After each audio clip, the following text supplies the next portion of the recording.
Break से पहले मैंने सवाल छोड़ा था ब्रिगेडियर रिटायर्ड वकार हसन साहब की जानिब।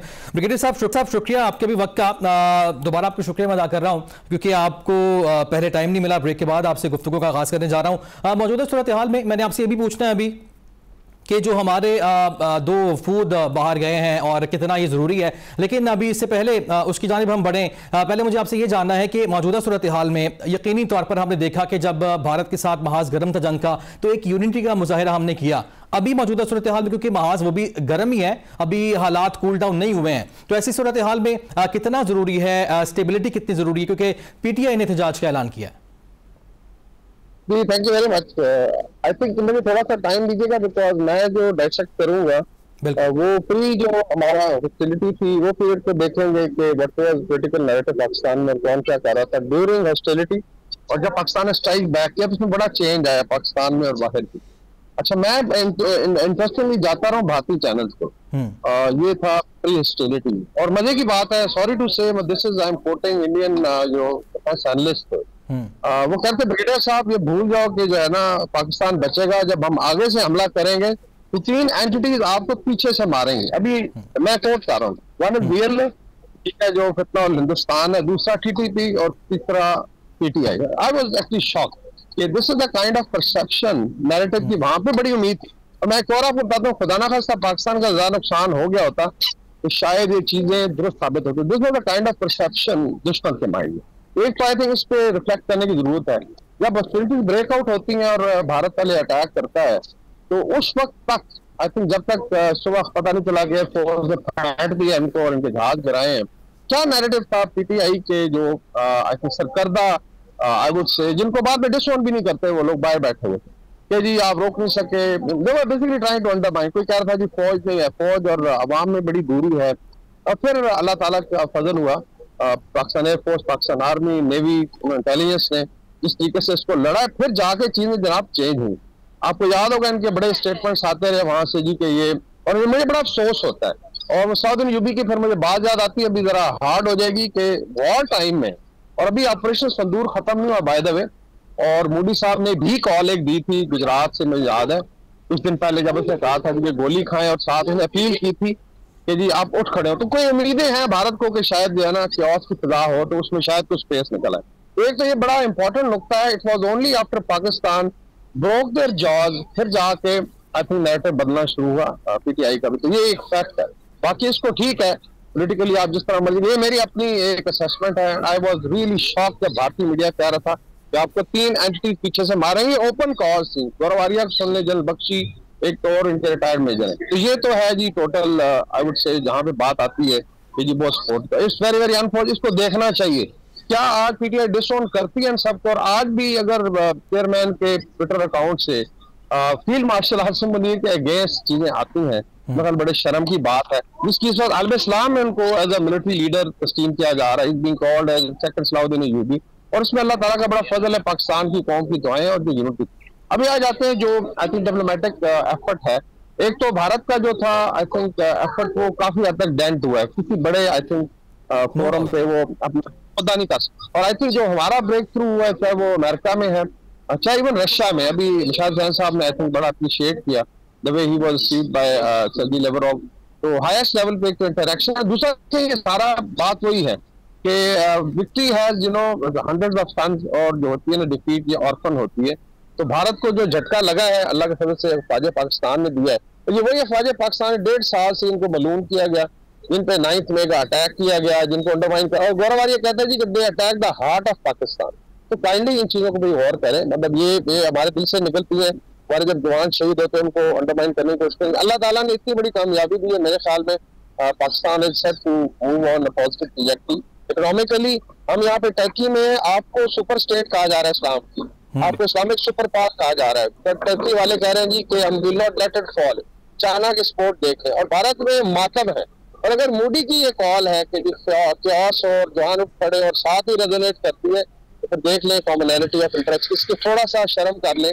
थोड़ा सा मेरे ख्याल में देख लें पाकिस्तान का इंटरेस्ट क्या है। साहब बिल्कुल बड़ा आपने जितनी भी बातें की बड़ी वैलिड बातें की हैं। मौजूदा सूरत हाल में यकीनी तौर पर भारत तो इस ताक में है ना कि आपस में इनके कोई मसले मसाइल हों और उसको बहाना मिले फिर कि उसको जो सुबकी का सामना उसकी सुबकी खत्म हो। लेकिन क्या समझते हैं मौजूदा सूरत हाल में हालात को कूल डाउन करने की कोई आपको ऑप्शन नजर आती है?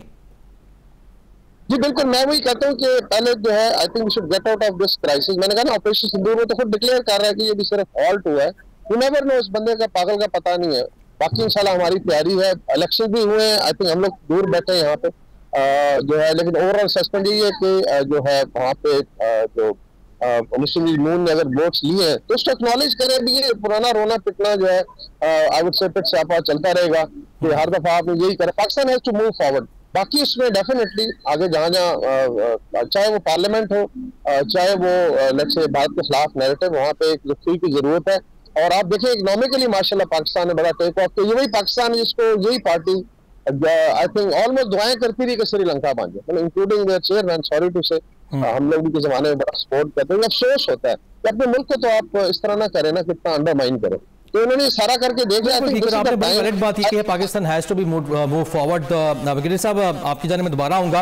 न्याजुल्लाह नज़ीर साहब आपने गुफ्तगू सुनी, बड़ी वैलिड बातें की हैं ब्रिगेडियर साहब ने। मौजूदा सूरत हाल में अभी भी क्योंकि भारत को तो शर्मिंदगी का सामना करना पड़ा है हर महाज पे, तो भारत आप नहीं समझते कि इस ताक में है कि इनके अंदरूनी जो मामलात हैं वो खराब हों और हालात खराब हों और उसको फिर मौका मिले हम पे चढ़ाई करने का दोबारा से? तो ऐसी सूरत हाल में जो पाकिस्तान तहरीक इंसाफ की पॉलिसीज रही हैं, आपको नहीं लगता कि कुछ बेहतरी की जानिब जाना चाहिए तहरीक इंसाफ?